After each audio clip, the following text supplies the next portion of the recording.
Hello Cancer, Sun Rising and Venus Signs. Kamusta po kayo? Sana po ay nasa mabuti kayong kalagayan. Welcome back po sa Star Tarot. At kung bago po kayo rito, welcome po. And please subscribe, like, share, and mag-comment po kayo kung naka-resonate kayo. Thank you. So, yung unang message po ninyo is for general life. We have strength. Ayan. So, siguro kailangan ninyo ngayon na magpakatatag. May mga sitwasyon kayo siguro ngayon na pinanghihinaan kayo ng loob, kaya iniimbitahan kayo dito na maging matatag kayo. Okay?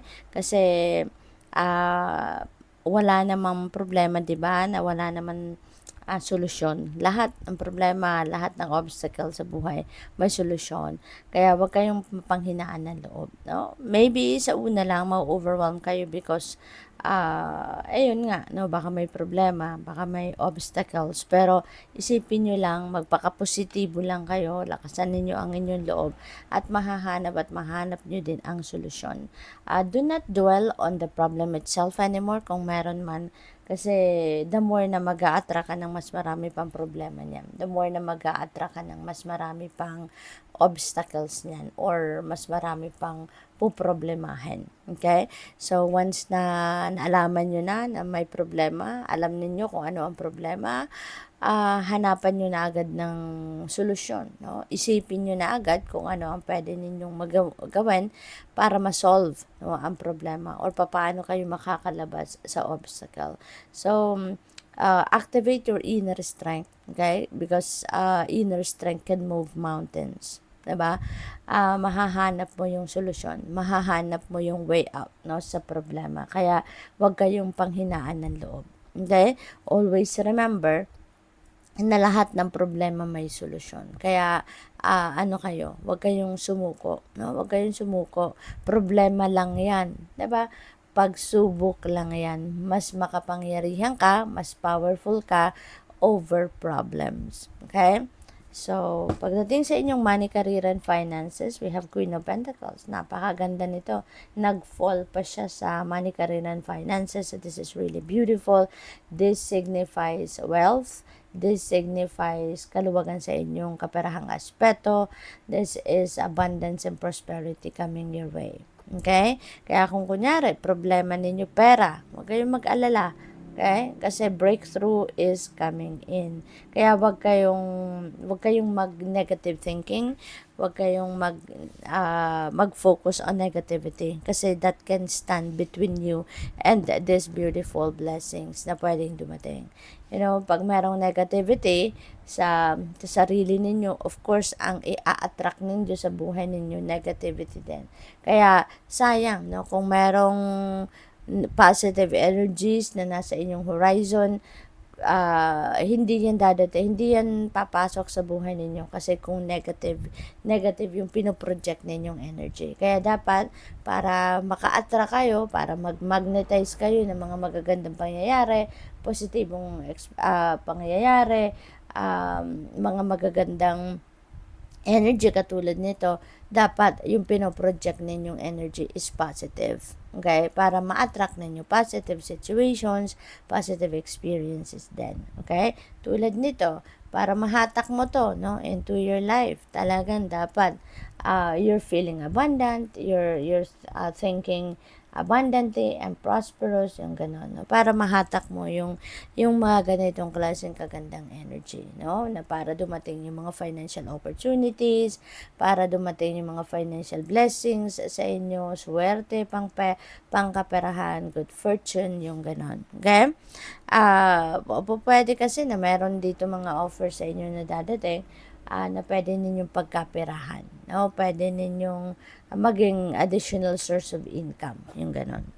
So, pagdating sa inyong relationships naman, we have Two of Wands.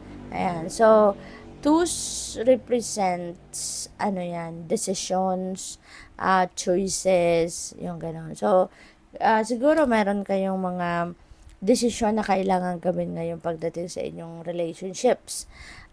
Pwede na, kunyari, single pa kayo, baka meron kayong mga manliligaw sa ngayon, no? At namimili kayo, no? Or kailangan ninyong mamili, di ba? Hindi naman pwedeng marami sila, kailangan piliin ninyo yung the best, or piliin ninyo kung ano, kung sino yung naka-align, no, sa mga gusto ninyo, sa nararamdaman ninyo, yung mga ganon. So, maaari, no, na meron kayong pinagpipilian, maaari din na meron kayong, kung kayo naman ang manliligaw, baka kayo ay, alam mo yon, hindi lang isa yung nililigawan ninyo, and baka yung nagtitrim down kayo ngayon, sino kaya doon yung mas yung mas pasok sa criteria mo, sino doon yung, siyempre kapag nanliligaw ka, kinikilala mo yung tao. So, habang tumatagal yung panliligaw ninyo, mas nakikilala mo yung tao. So, ngayon siguro, namimili ka na, no, kung sino yung siseryosohin mo at hindi. So, pwedeng ganun ang ganap dito for some of you. Meron din ako na, napipick up dito na pwedeng, may travel na pupuntahan ang iba sa inyo, Cancer. At, meron kang parang you are torn between choices of different locations or different places na gusto mong puntahan. So, maaaring yun ang iniisip mo sa ngayon, no? So, tignan natin kung ano pa ang mga mensahe para sa iyo, final message ninyo. I would like to say thank you din sa mga nakapag-subscribe na sa ating channel, sa mga hindi nag-skip ng ads, at sa mga nagdo-donate po, no, through super thanks. Maraming salamat for your generosity. At yung mga gusto po mag-member sa Star Tarot, bukas na din po, no, yung ating membership. We have fluorite, sabi dito, I am smart, I am open to learning something new, I am organized. Wow, so napakagandang affirmation ito.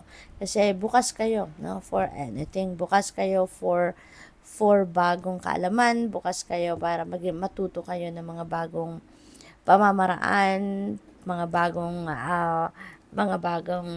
talento, mga bagong gusto ninyong matutunan siguro ng mga skills, or gusto ninyo ng mga panibagong methodologies, no? So, regardless, no, kung ano man ito, maganda kasi, kayo, you're up for something new, gusto mo ng bago, gusto mo madagdagan yung kaalaman mo. So, which is really good. Sabi din dito, clear thinking, release mind chatter. Ayan. So, kailangan ninyo na magnilay-nilay, magmuni-muni, lalo-lalo na meron kayong mga pagdedesisyonan, meron kayong mga pagsubok or problema na pwedeng kinakaharap. Kaya, para na magkaroon kayo ng focus, magkaroon kayo ng mas magandang way of approaching things or solving problems, no? Magkaroon kayo ng linaw sa iyong isipan, kailangan na magnilay-nilay kayo, magmuni-muni kayo, so that you can release that mind chatter, mailabas or ma-release ninyo, matanggal ninyo yung mga ano mga unnecessary na nasa isip ninyo. Maintain courage and self-confidence.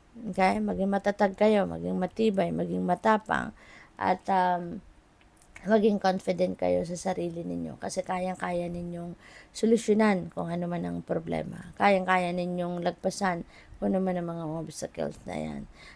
Recognize your own intelligence and ease with problem solving. Ayan. So, magiging maayos din ang lahat.